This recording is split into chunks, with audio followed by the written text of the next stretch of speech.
یہ وبائیں جو پھیلی ہوئی ہیں، یہ جو پریشانیاں ہیں، حالات جو بگڑے ہوئے ہیں، بلکہ اللہ کا اترا ہوا عذاب راتوں کو رونے کی برکت سے اللہ اس عذاب کو بھی ٹال دیتے ہیں۔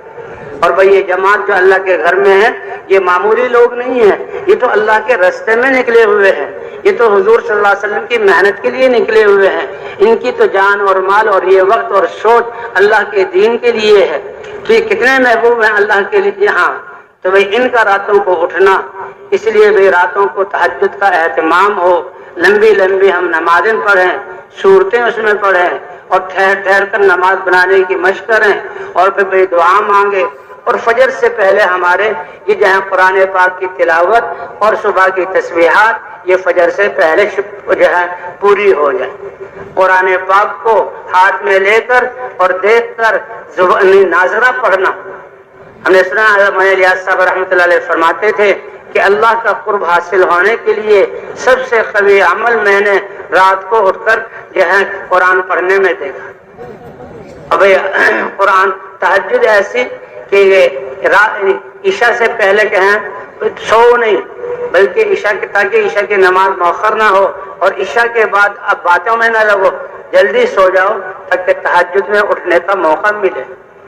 ایک دن کے اعمال ہیں وہ تو اپنے آپ کو ان اعمال میں تھکانا ہے، اور ایک رات کے تھوڑا سا آرام کر کے پھر اللہ کو منانا ہے۔ اس لیے بھی اللہ کے راستے میں نکل کر جیسے ہم اپنے آپ کو پانچوں نمازیں تکبیر اولیٰ کا عادی بنائیں، پھر اس کا اہتمام کریں، تو راتوں کو اٹھنے کا بھی اہتمام کریں۔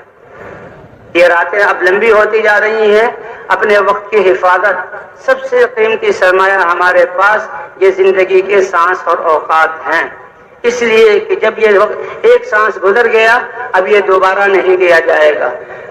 اور سب سے زیادہ انسان کو اسی بات پر افسوس ہوگا کہ میں نے اپنا فلاں وقت ضائع کیوں کر دیا۔ اس لیے بھی تہجد میں اٹھنا اور راتوں کو اللہ سے مانگنا، ہر ساتھ یعنی دعا تو اللہ سے راز و نیاز کی باتیں ہیں، اس میں ہمیں مزہ آئے۔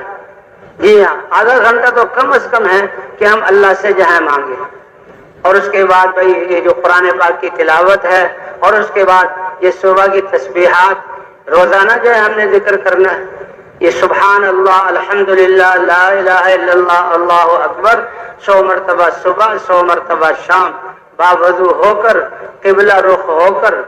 اس ذکر کا مطلب یہ ہے کہ ہر وقت اللہ کا دھیان ہمارے دل میں آ جائے، کسی وقت بھی ہم اللہ کی یاد سے غافل نہ ہوں۔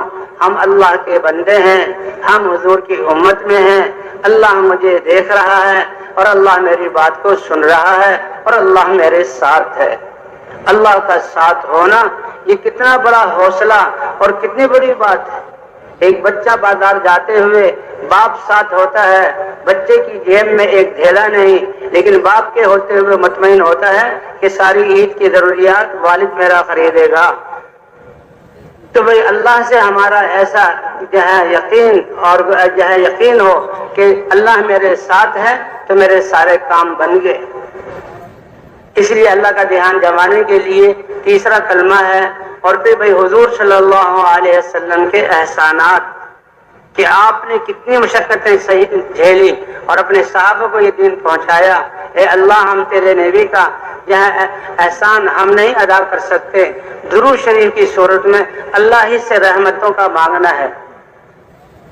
اس لیے جو آدمی حضور صلی اللہ علیہ وسلم پر ایک دفعہ درود پڑھتا ہے اللہ 10 رحمتیں نازل فرماتے ہیں۔ ایک صاحب نے کہا یا رسول اللہ، پھر تو میں ہر وقت آپ پر درود ہی پڑھتا رہوں۔ فرمایا ہاں، اللہ کی طرف سے بھی تمہاری ساری مشکلات میں تمہاری کفایت کی جائے گی۔ اور اس کے ساتھ ساتھ استغفار کا بھی اہتمام ہو، 100 مرتبہ صبح، 100 مرتبہ شام، یہ تو کم از کم ہے۔ اللہ کے رسول صلی اللہ علیہ وسلم ایک مجلس میں 70 سے زیادہ اور ایک مجلس میں 100 سے زیادہ استغفار کیا کرتے تھے۔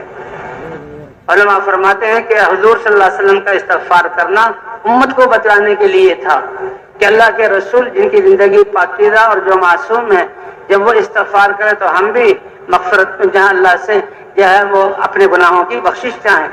ہم سے تو ہر وقت خطائیں، ہمارا دیکھنا، ہمارا بولنا، ہاتھ و پاؤں کی حرکت، تو استغفار کو زیادہ سے زیادہ کم از کم 100 مرتبہ